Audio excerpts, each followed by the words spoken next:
Assalomu alaykum hurmatli YouTube ahli, YouTube tarmog'ida bizni kuzatib boruvchilar. Biz mana hozir bitta mashinka terish sizlarga videosini joylab boramiz. Boshdan oxirigacha bizni kuzatishda davom etinglar. O'zlarini ham uyda terib olsalar bo'ladi.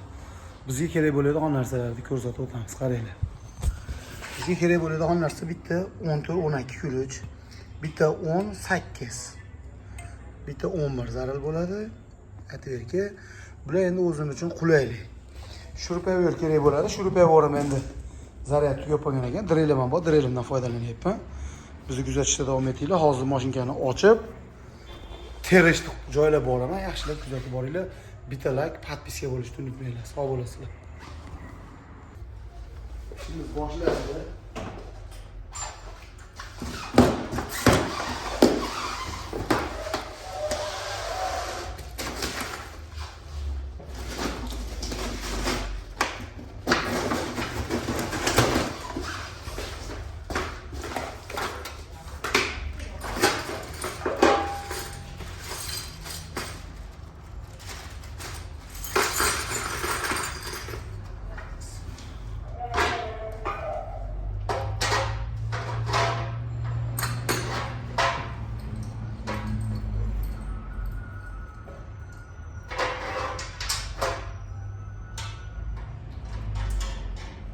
Buni ichki tomoni mashinani ichki tomoniga qarab qatdi. Bunaqasi qatirib qo'yib bo'lmaydi.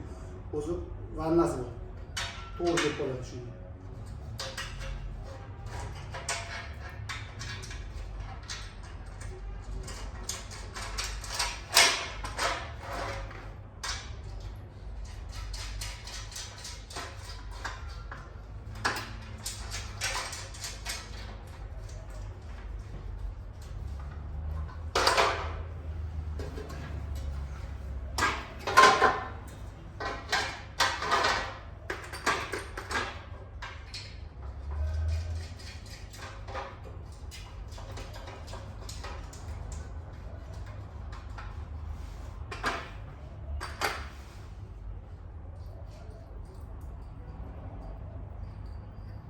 Yaxshilab ko'rib olinglar, mana vanna tomoni ichki tomoniga qarab turadi.